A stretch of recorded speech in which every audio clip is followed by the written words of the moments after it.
Men have apps to order their food and to track their calories and see how many steps they got in a day and how much sleep they got. What's your sleep score? But they don't have any way to filter water in their house. If you're not a prepared man, you're a pathetic man. Ain't no motherfucker in this world could do it like me. Open up your eyes and insert a little rising. You don't have to love me, you don't have to like me. Got enough love in myself, in my psyche. You should have the same in your brain nightly. If you wanna taste, bitch, you can fucking try me. If you wanna hate, bitch, you know where to find me.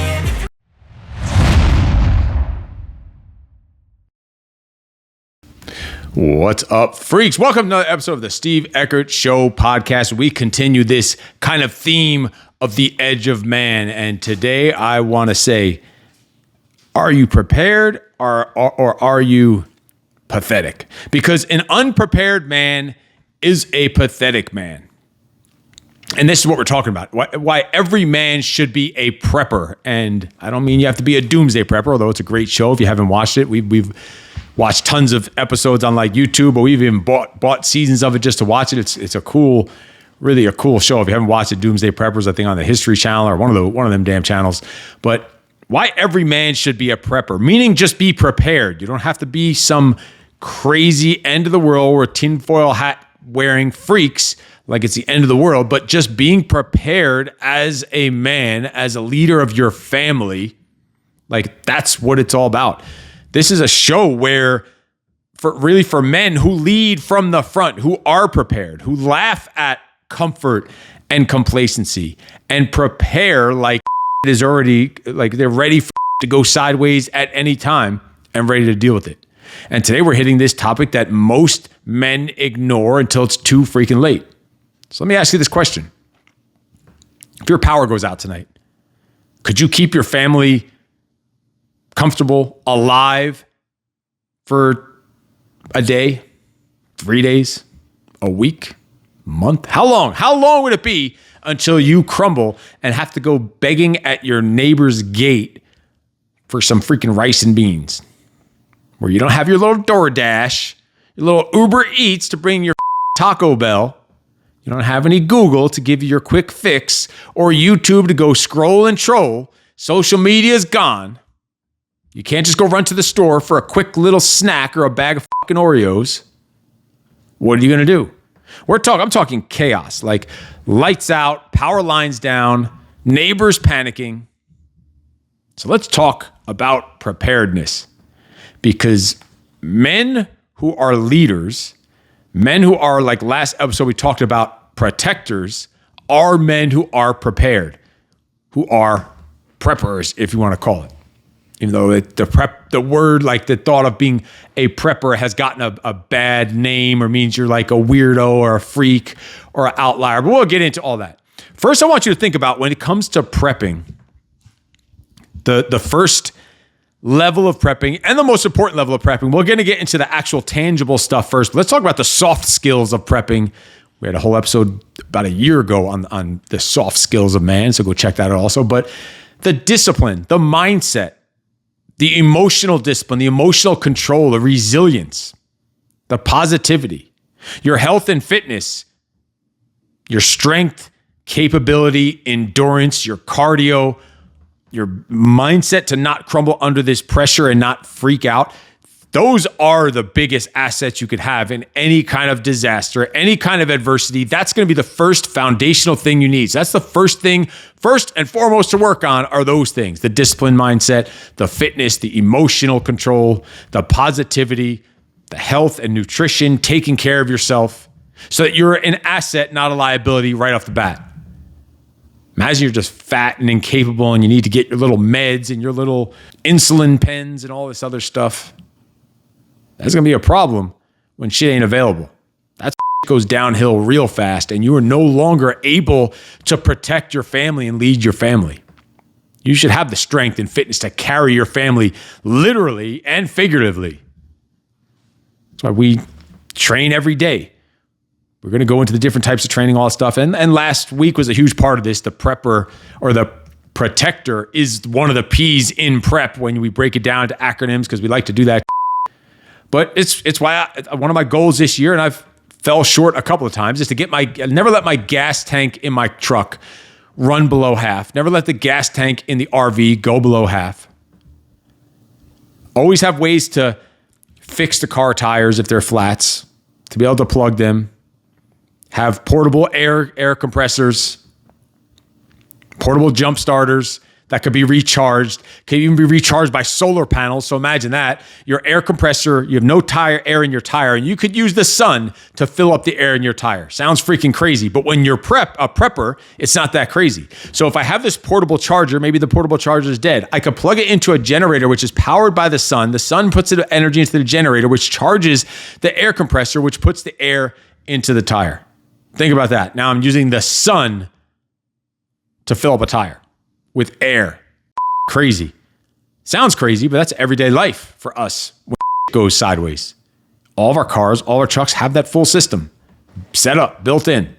And as I'm thinking that we don't have a solar panel in every car, a portable solar panel, we probably should have that too, just in case you need that extra little bit of juice. They're slow charging, but they still will get the job done. Like we're going to go into all the tangible things of prepping. Those are the first ones that come off the bat. But also having situational awareness, back to the soft skills.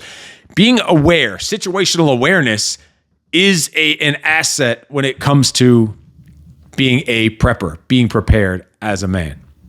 Because last week we talked about being protectors and how men have gone weak. Comfort has made men weak. We live in a world where men panic when they can't find their phone charger. Or, they'll spend a couple $1,000s on a TV, but don't own a flashlight that works when the lights go out. And they're running around looking for that one little flashlight in their house. Like, I have a small EDC flashlight on me at all times. This is like 1,300 lumens, has a laser pointer, has a strobe, has a high beam mode on me at all times. And that's just my carry flashlight. We have them all over the house, flashlights, lanterns, both battery charged, where we also have stockpiles of batteries, also rechargeable flashlights, also flashlights that take rechargeable batteries, which have a stockpile of rechargeable batteries. So now imagine that. Say the regular batteries are dead. We have rechargeable batteries that could be plugged into the solar generators that get power from the sun to then charge up a flashlight from the sun. Charge up the phone from the sun. Freaking crazy. Men have apps to order their food and to track their calories and see how many steps they got in a day and how much sleep they got. What's your sleep score? But they don't have any way to filter water in their house. Men used to be the ones who built fires and built freaking shelter, defend the homestead. Now most men can't open up a can of soup without an electric can opener. That's not modern. That's pathetic. If you're not prepared, if you're not a prepared man, you're a pathetic man, as we said in the opening. Now, I'm not saying you need to build a bunker in your backyard or raise a whole family of goats. Unless you're into that, unless you want to, then go for it. That actually sounds like a freaking hell of a time. That sounds like a prepared to me. But if your family is depending on you and you've made no plan for every possible situation or for crisis or for emergency, you are gambling with the lives and the livelihood of your family. And that is not a respectable man. That is a pathetic man. As usual, here's some stats for you. We always like our stats in these shows. These last couple weeks have all been kind of flowing and connected. We talked about the edge of man a couple of weeks ago. Then we went to being a protector the last episode. Now we're going into being a prepper. So the average American household has only 3 days worth of food. That is crazy. 3 days of food, if that. 53% of Americans don't have zero source of backup power for anything. Now you talk about, that's just for anything. Now let's talk about bigger stuff like appliances, like refrigerators and stuff. Even much higher percentage than that. During Hurricane Sandy in New York, 40% of gas stations in and around New York City were out of gas for well over a week from one storm. That's just a natural disaster. That's not even something intentional. In 2021, when the Texas power grid went down, over 200 people died, most of them just from freezing in their own homes, in their house. They're in Texas. What do they need to worry about? You'd think they'd be more prepared, but they weren't.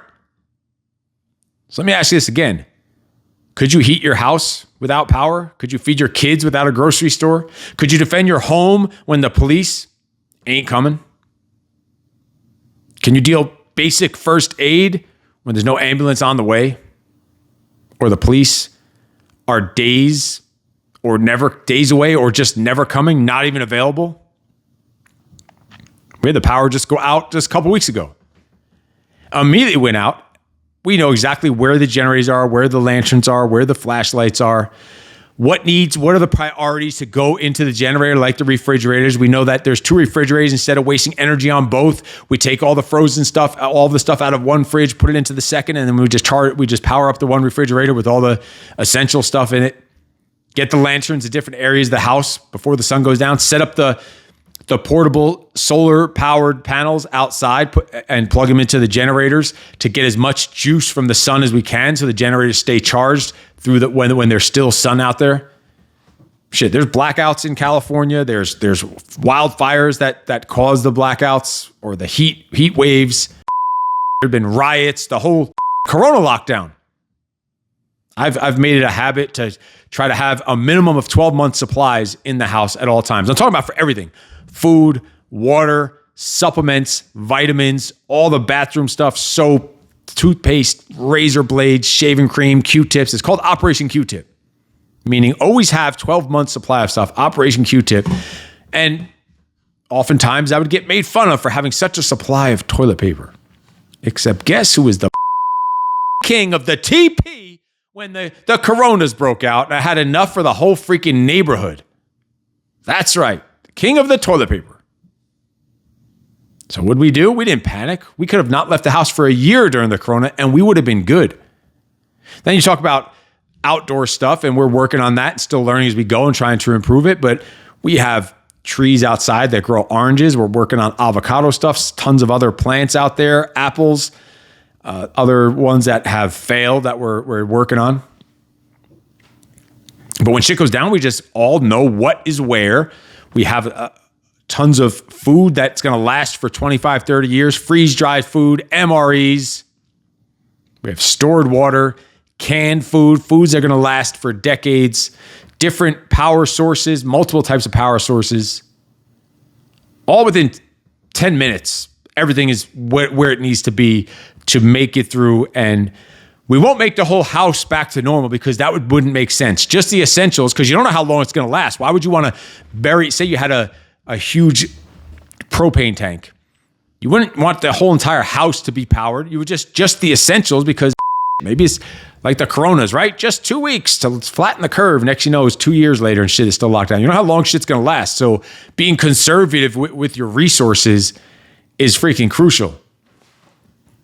You don't know if that natural disaster was worse than it's going to be, or another one's going to follow up, or who knows, terrorism and fires and intentional lockdowns, whether it's a fake or a real virus, whatever it is, being freaking prepared. We always have food and batteries and generator and lights and water and full safety gear, supplements, bathroom stuff, again, toilet paper, everything, vitamins, medicines, ointments, Band-Aids, first aid supplies, all that stuff ready to go. Multiple fuel sources, multiple power sources. You should have some kind of gas, some kind of diesel, some kind of propane, solar, whatever you need on hand, ready to go. Power is huge, of course. Think of power, fuel stored, safely storing fuel. Backup batteries and solar panels for the power. Rechargeable, have regular batteries, rechargeable batteries. At least one type of generator. We have a couple different types. Then resources. Stockpile food and water. Minimum, like a month worth.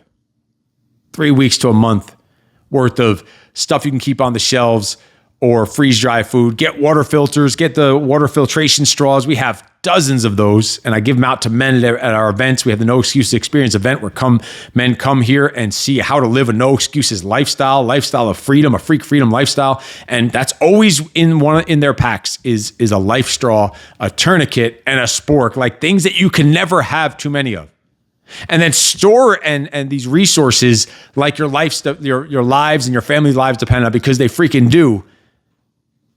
And even if you never need to use all that stuff, just knowing that I have a year's worth of all this stuff, it's a sense of freedom. Like if we needed to, we could not have to buy any of that stuff and live all that stuff for a year minimum. Some vitamins we have probably 2, 3, 4, 5 years worth. Certain pieces of some gear and bathroom type stuff, years and years worth.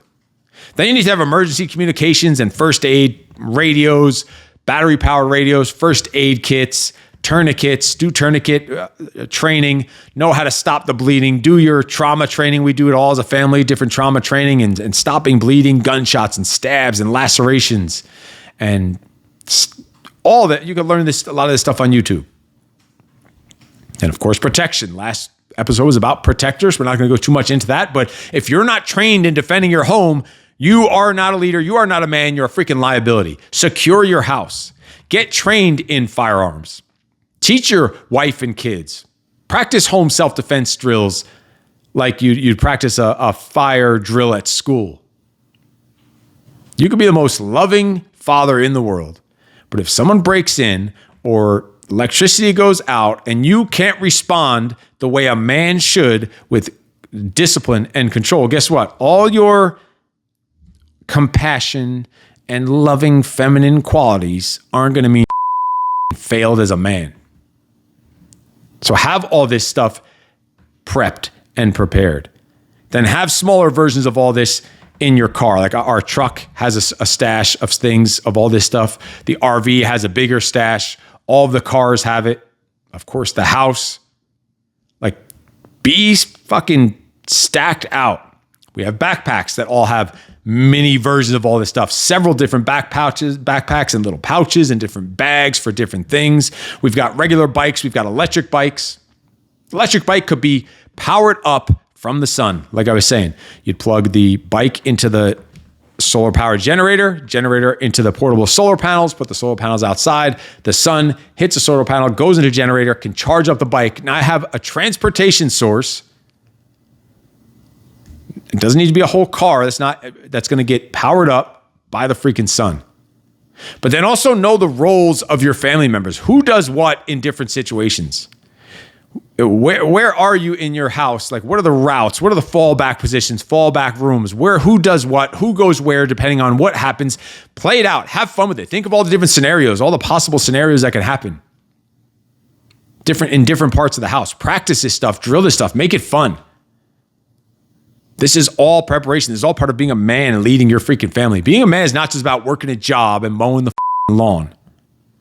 It's about being unshakable, unbreakable when others freak out, holding the line, steadfast, standing firm, and bringing order to the chaos. Always thinking steps ahead, always being prepared. Knowing that your family is going to sleep well at night because they know daddy's got this. Your legacy isn't just about money. It's about safety, security, and respect. And by being prepared, that contributes to all those. It's about modeling this readiness in this world that is soft and distracted. Men who prep are not paranoid.